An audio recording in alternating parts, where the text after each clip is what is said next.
देखो दोस्तों, अभी फेस्टिवल्स का टाइम चालू है और आपको काफ़ी सारी सेल्स देखने के लिए मिलने वाली हैं। अभी रिसेंटली फ्लिपकार्ट की बीबीडी सेल आई थी, करंटली दशहरा सेल भी चालू है और फ्यूचर में आपको दिवाली सेल भी देखने के लिए मिलेगी। अब इन सेल्स के अंदर आपको काफ़ी सारे डिस्काउंट्स देखने के लिए मिलने वाले हैं और हो सकता है आपको स्मार्टफोन या इलेक्ट्रॉनिक डिवाइस परचेज करना चाहो। अगर आप कोई स्मार्टफोन या इलेक्ट्रॉनिक डिवाइस सेल के अंदर परचेज करना चाहते हो ना, तो उसको परचेज करने से पहले आपको कुछ एस्पेक्ट्स का ध्यान रखना चाहिए। अगर आप उन चीज़ों पर ध्यान नहीं देते हो तो आपको चूना लग सकता है। ऑलरेडी मुझे लग चुका है। मैंने आईफोन 13 ऑर्डर किया था बीबीडी सेल के अंदर, मुझे एक डिफेक्टिव यूनिट मिली और उसको मैं अभी तक रिप्लेस या रिफंड नहीं कर पाया हूँ। 10 से 15 दिन हो चुके हैं और अभी तक मुझे कोई भी सॉल्यूशन नहीं मिला है। तो इस चीज़ का जो है आप ज़रूर ध्यान रखिएगा। देखिए, सबसे पहले मैं बात करना चाहता हूँ रिटर्न और रिप्लेसमेंट के बारे में। पहले के टाइम में क्या होता था कि अगर आप फ्लिपकार्ट से कोई भी डिवाइस परचेज करते हो और उसके अंदर कोई प्रॉब्लम आती है तो फ्लिपकार्ट आपको 7 डेज़ की रिप्लेसमेंट और रिटर्न पॉलिसी देता था। देखिए, सबसे पहले तो अगर आप रिटर्न या रिप्लेसमेंट रिक्वेस्ट रेज करते हो तो वो सेलर के हाथों में है कि वो आपकी रिक्वेस्ट को एक्सेप्ट करे या फिर नहीं। मेरे केस में मेरी रिक्वेस्ट को सेलर ने अब तक 3 बार रिजेक्ट कर दिया है, लिटरली 3 बार। मैंने अपने पूरे सिनेरियो की एक डेडिकेटेड वीडियो बनाई है, अगर आप उसको देखना चाहते हो तो उसका लिंक आपको डिस्क्रिप्शन में मिल जाएगा। अभी देखिए, आपको 7 डेज़ की सर्विस सेंटर रिटर्न पॉलिसी देखने के लिए मिलेगी।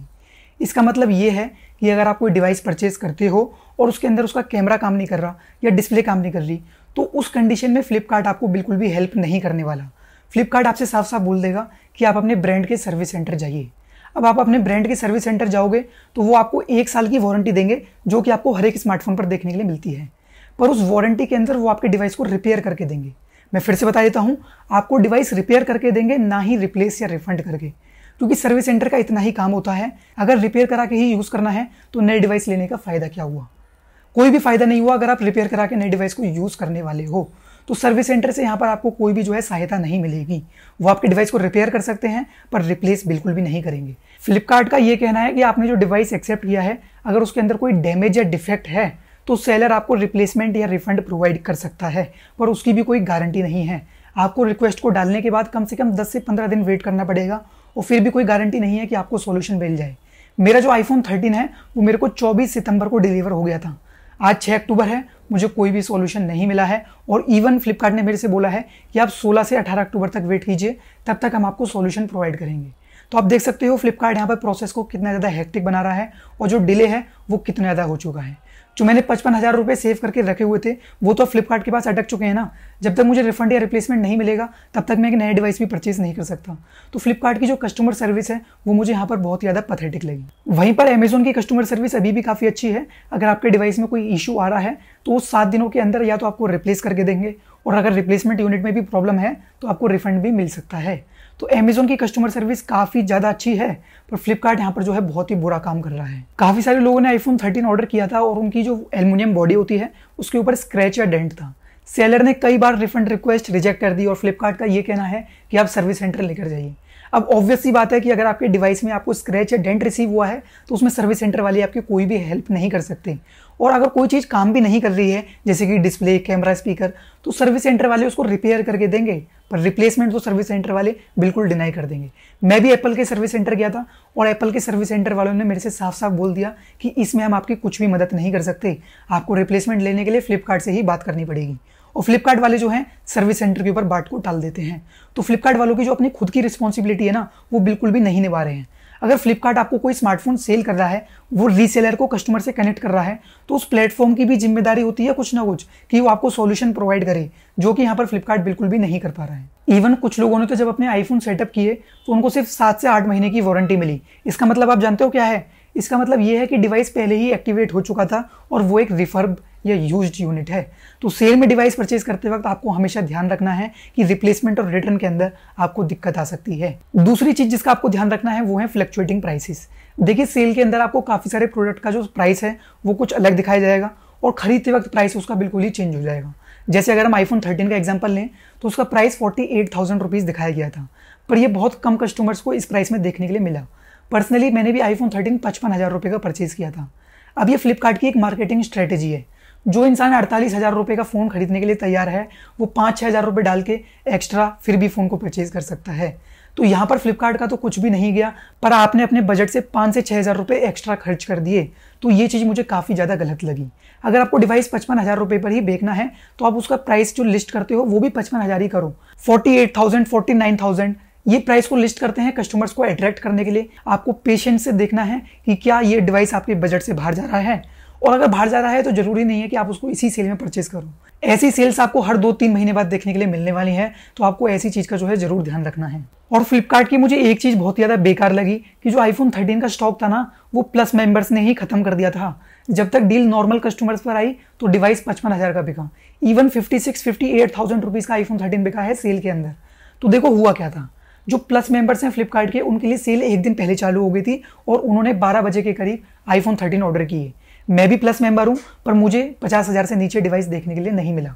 तो ऐसी कंडीशन अगर आप फेस करते हो तो आपको ध्यान रखना है कि अगर आपके पास प्लस मेंबरशिप है तो आप उसको परचेज कर पाओगे एक दिन पहले। पर यह चीज़ मुझे काफ़ी ज़्यादा बेकार लगी, क्योंकि इंडिया के अंदर जो फ्लिपकार्ट के प्लस मेंबर्स हैं वो सिर्फ 30% हैं। तो क्या जो बाकी 70% लोग हैं वो आपके कस्टमर नहीं हैं? वो भी आपके कस्टमर हैं और उनको भी बेस्ट प्राइस पहुंचाना आपकी जिम्मेदारी है, जो कि आप यहाँ पर नहीं कर पा रहे। सिर्फ प्लस मेंबर्स को आप एक डील दे रहे हो और नॉन प्लस मेंबर को नहीं दे रहे, तो ये बिल्कुल बेकार चीज़ है। चलिए, आप एक दिन पहले उनके लिए सेल चालू कर रहे हो, इतना समझ में आता है, पर दोनों के लिए अलग अलग प्राइसेस, मेरे हिसाब से ये बिल्कुल भी जस्टिफाइड नहीं है और फ्लिपकार्ट को ऐसा बिल्कुल भी नहीं करना चाहिए। एक चीज़ के बारे में मैं आपको वार्न करना चाहूँगा, वो है ओपन बॉक्स डिलीवरी।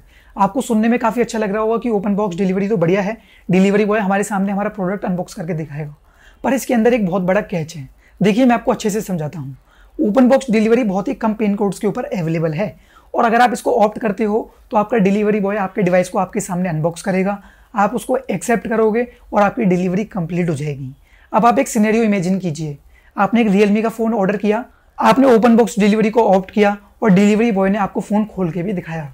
आपने वहाँ पे देखा फ़ोन में कोई भी दिक्कत नहीं थी।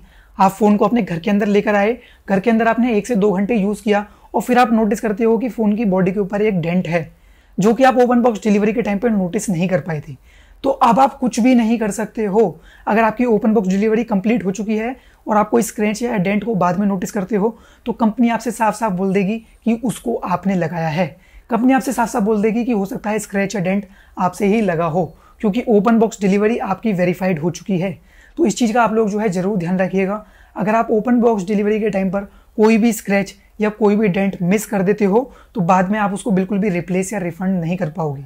अगर आपने ओपन बॉक्स डिलीवरी को ऑप्ट नहीं किया है, आप अपने आप डिवाइस को अनबॉक्स कर रहे हो और उसकी फुल वीडियो रिकॉर्ड कर रहे हो और आपको कोई स्क्रैच या कोई डिफेक्ट दिखता है, तो आप काफ़ी हद तक उसको रिप्लेस कर सकते हो। पर अगर आपकी ओपन बॉक्स डिलीवरी एक बार कंप्लीट हो गई और बाद में आप कोई डिफेक्ट को नोटिस करते हो, तो फिर वो वहाँ पे बिल्कुल इम्पॉसिबल है कि आपको कोई सॉल्यूशन मिल पाए। वहाँ पर आपके पैसे बिल्कुल मारे जाएंगे। देखिए, मैं समझ सकता हूँ फ्लिपकार्ट ने बहुत सारे ऑर्डर्स यहाँ पर रिसीव किए होंगे और कई बार दिक्कत आ जाती है कुछ ऑर्डर्स को डिलीवर करने में, डिले हो जाता है।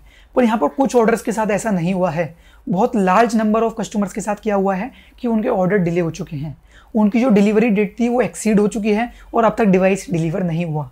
अब ये जो डिले हैं, चलो वो समझ में आता है कि डिवाइस 4 या 5 दिन लेट डिलीवर हो जाएगा, उसमें कोई भी प्रॉब्लम नहीं है। पर डिले के साथ हमको एक चीज़ और देखने के लिए मिली जो आज से पहले किसी ने भी नहीं देखी। मैं बात कर रहा हूँ ऑर्डर कैंसिलेशन की। सबसे पहले तो आपका जो ऑर्डर है वो डिलीवरी डेट से डिले हो जाएगा, और डिले होने के बाद कई बार ऐसा भी हुआ है कि सेलर ने काफ़ी सारे लोगों के ऑर्डर कैंसिल कर दिए। अब देखिए, सेलर के पास राइट होता है कि वो आपका ऑर्डर कैंसिल कर सकता है, पर ये चीज़ मुझे काफ़ी ज़्यादा गलत लगी, क्योंकि अगर सेलर आपका ऑर्डर कैंसिल कर देता है तो आपके जो पैसे ऑलरेडी कट चुके हैं वो आपको ऑन द स्पॉट वापस नहीं मिलने वाले। आपको 3 से 4 दिन लग सकते हैं पैसे वापस मिलने के लिए। और अगर आप ऑर्डर को कैंसिल भी कर रहे हो तो आपको ऑन द स्पॉट कस्टमर का जो पैसा है उसको रिफंड जरूर करना चाहिए। देखिए, मैं तो आपको यही सजेस्ट करूंगा कि अगर आप कोई डिवाइस परचेज कर रहे हो सेल के दौरान और ऑफलाइन स्टोर में भी वो आपको 2 या 4 हज़ार के डिफरेंस पर देखने के लिए मिल रहा है, तो मैं आपको ये सजेस्ट करूंगा कि आप उसको ऑफलाइन स्टोर से अच्छे से चेक करके फिर परचेज कीजिए। सेल के अंदर बहुत सारे लोगों को रिफर्बिश्ड आईफोन और डिफेक्टिव आईफोन भी डिलीवर हुए हैं, तो इस चीज़ का आपको ध्यान रखना है। अगर प्राइस डिफरेंस ज़्यादा नहीं है तो आपको ऑफलाइन मार्केट से परचेज करना चाहिए। और अगर आपको सेल के अंदर काफ़ी अच्छा खासा डिस्काउंट देखने के लिए मिल रहा है तो मैं आपको सजेस्ट करूंगा कि आप अमेज़ॉन की तरफ जाइए। आप अमेज़ॉन से परचेज कीजिए, उनकी रिप्लेसमेंट और रिटर्न पॉलिसी फ्लिपकार्ट से बहुत ही ज़्यादा बेटर है। फ्लिपकार्ट को आपको अवॉइड करना चाहिए ऐसी कंडीशंस के अंदर। दोस्तों, आज की वीडियो में इतना ही। अगर आपको वीडियो अच्छी लगी तो प्लीज़ इस वीडियो को कर दीजिए लाइक, साथ में हमारे यूट्यूब चैनल को कर दीजिए सब्सक्राइब। मिलता हूँ आप लोगों से अगली वीडियो में, तब तक के लिए स्टे टेकी, स्टे कनेक्टेड।